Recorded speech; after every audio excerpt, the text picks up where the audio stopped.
Sergeant First Class David Mathis was met with a round of applause early Friday morning. He hasn't seen 3rd Brigade Combat Team 10th Mountain Division since last October in Iraq. He lost both of his legs in an IED attack that killed another soldier in his unit. But today he stands tall, leading the Patriots in a brigade run. What's remarkable is he was on his feet after the injury within 75 days, and this is the 264-day mark. Running beside him is Brigade Commander Colonel Brian Sullivan, who says it's a humbling image that captures the epitome of a soldier. Just faced horrific injury, dealt with incredible adversity, and just continued to climb, and serves as an example for us all of just how to be resilient, how to continue to lead, and be ready for the next challenge. But Sergeant First Class Mathis isn't alone on his road to recovery. He rejoins the brigade on the last stretch to finish strong, running a total of a mile 8 months after his injury. I think it's part of the healing process, and not sure we can ever get complete closure when something like this happens, but it helps recontextualize it, but also to inspire other soldiers within the brigade combat team. What I'll be thinking about today is I still haven't given enough, and I got to give a lot more. In the end, there are no words.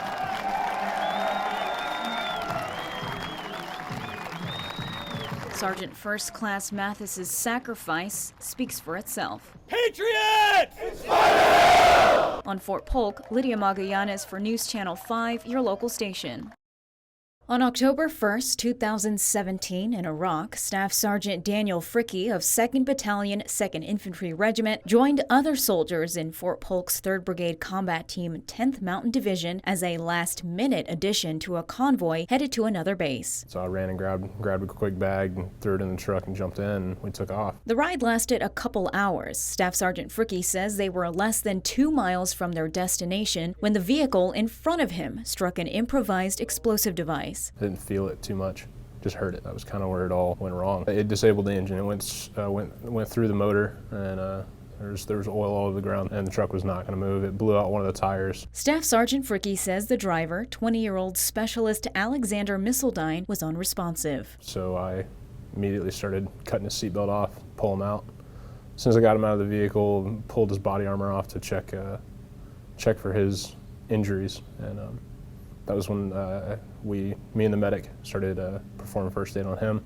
The passenger, Sergeant First Class David Mathis, was also wounded. The soldiers worked frantically to stabilize the casualties and get them to the base where a helicopter would evacuate them. The three of us that dealt with the casualties most, it wasn't the first time we'd seen something along those lines. Everything that I've been trained in, it was just do your job, go through the motions, make sure that you bring this guy home. Later that day, the soldiers learned that Specialist Missildine had died. Every time you're in an incident like that, you're always going to wonder if maybe you didn't do something. You want to blame yourself because you know you were there.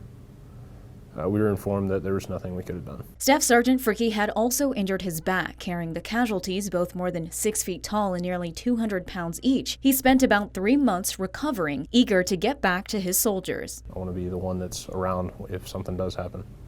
And so it was motivation to get back to it. The next fight was getting back into it, and then the next fight was completing the mission and getting home. Specialist Missildine's passenger survived, and for their actions, Staff Sergeant Fricke and the 2 soldiers in his vehicle were awarded Army Commendation Medals for valor and service under combat conditions. The word's not what matters. Knowing that one of the soldiers went home to his family, that's what matters to me.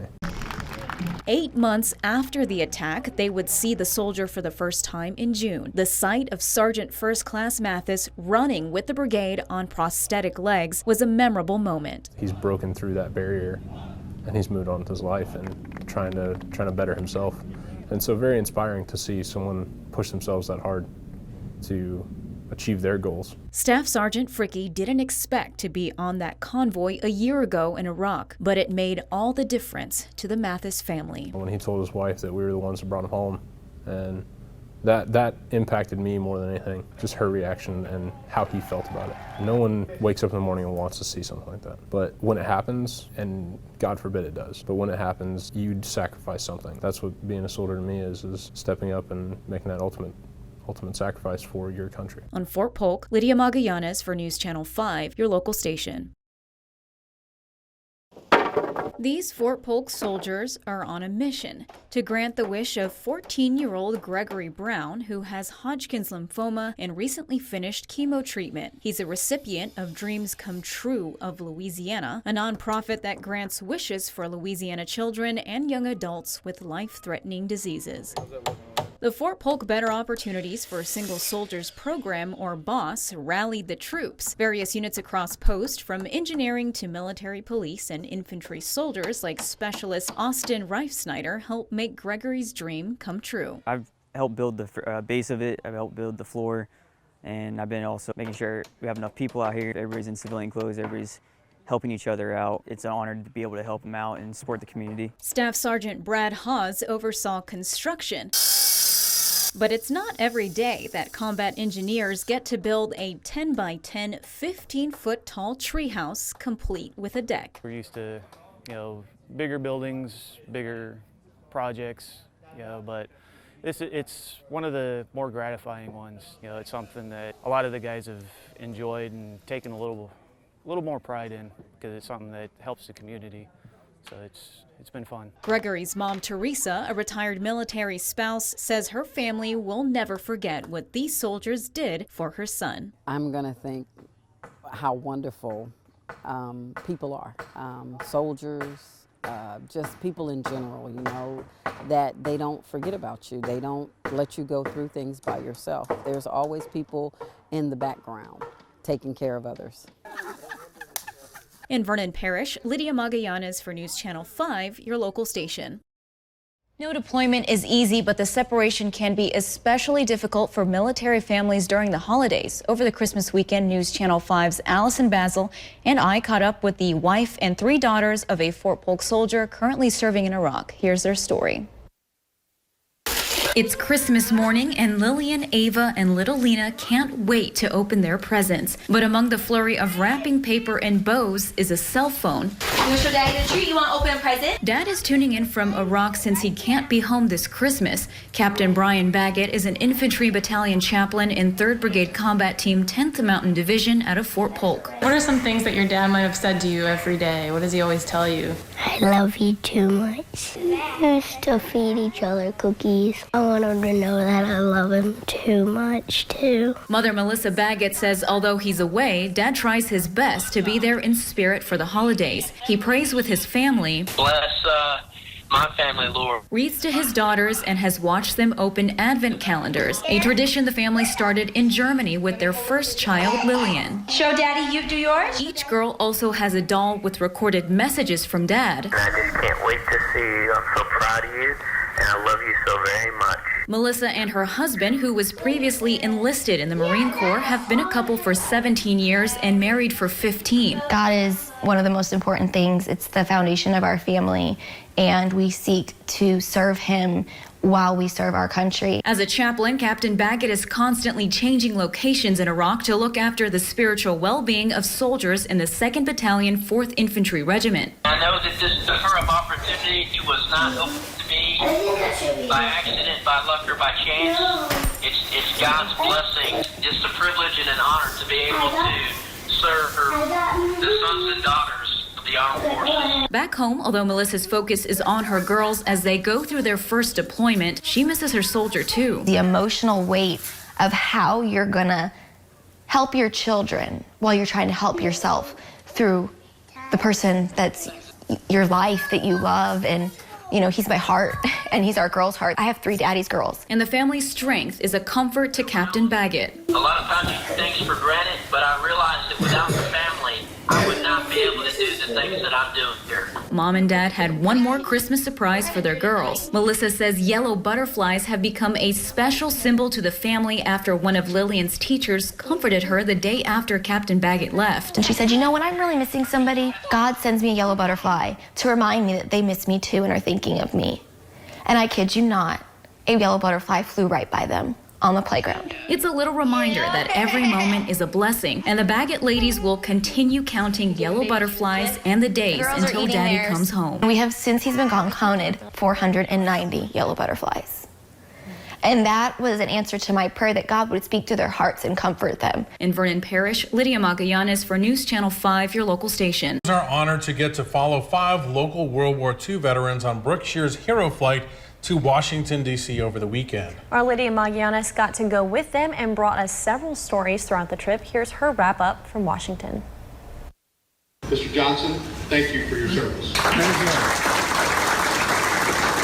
It was a hero's welcome for 24 World War II veterans as they toured Washington on a trip sponsored by Brookshire's Groceries. Local veterans Lacey Rogers and Phelan Ritchie of Pineville, along with Charles Smith Sr., Jimmy Killebrew, and Johnny Johnson of Lena, spent 3 days in the nation's capital. Visiting various monuments and memorials brought a range of emotions, nostalgia, Bring back a few memories. pride, and gratitude for the sacrifices of the fallen and those who continue to serve. Somebody had to do it. This tells us what this country is all about and has been for years. Many shared the experience with family, and some made new friends along the way. People like the charter plane's pilot, Captain Roger Long, a retired Air Force Master Sergeant, were honored to spend time with the heroes. To follow the footsteps of these gentlemen, which the Air Force was still pretty new back then, whatever they went through was way worse than whatever I went through. Sam Anderson, an organizer with Brookshire's, has been on all 14 trips to D.C. That's a total of 450 veterans, an experience he says never loses its shine. You see the veterans at the different memorials and you see the people say thank you to them and stopping them and expressing appreciation. It's just really neat. There's a wonderful feeling about it. And while the trip honored these World War II veterans, it had a profound impact on those around them. A look back in time, a chance to listen to some of the stories from the greatest generation. But just their spirit for what they've gone through is just, it's amazing. I'm just so honored to do it. In Washington, Lydia Magallanes for News Channel 5, your local station. This is the first time the 2nd Squadron 108 Cavalry Regiment has done what is called a section gunnery live fire exercise. Now, it consists of 3 Humvees that are mounted with 50 cals and M240 Bravo machine guns. They work together to identify and eliminate threats. It simulates what is called a reconnaissance mission, or making sure that an area is secure for the rest of the brigade.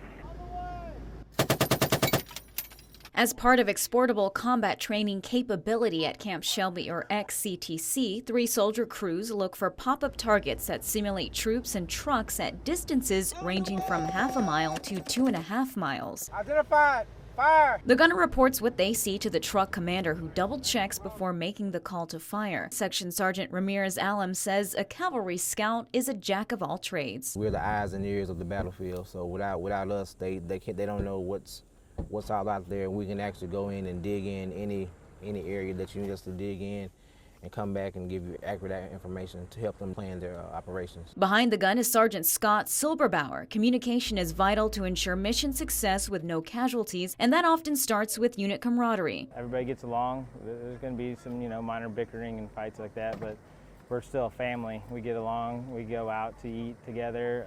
We try and stay as together, help each other as much as possible. Us working together is going to, strengthen our bonds in between the platoons, not just our crew.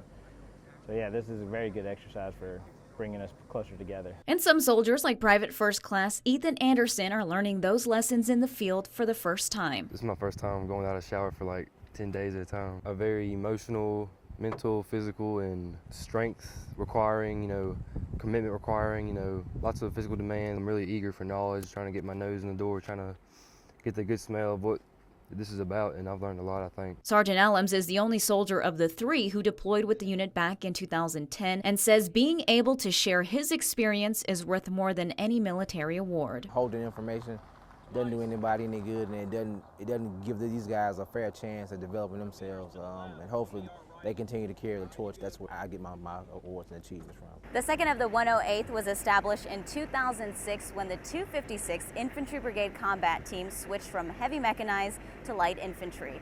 Reporting from Camp Shelby, Mississippi, Lydia Magallanes for News Channel 5, your local station.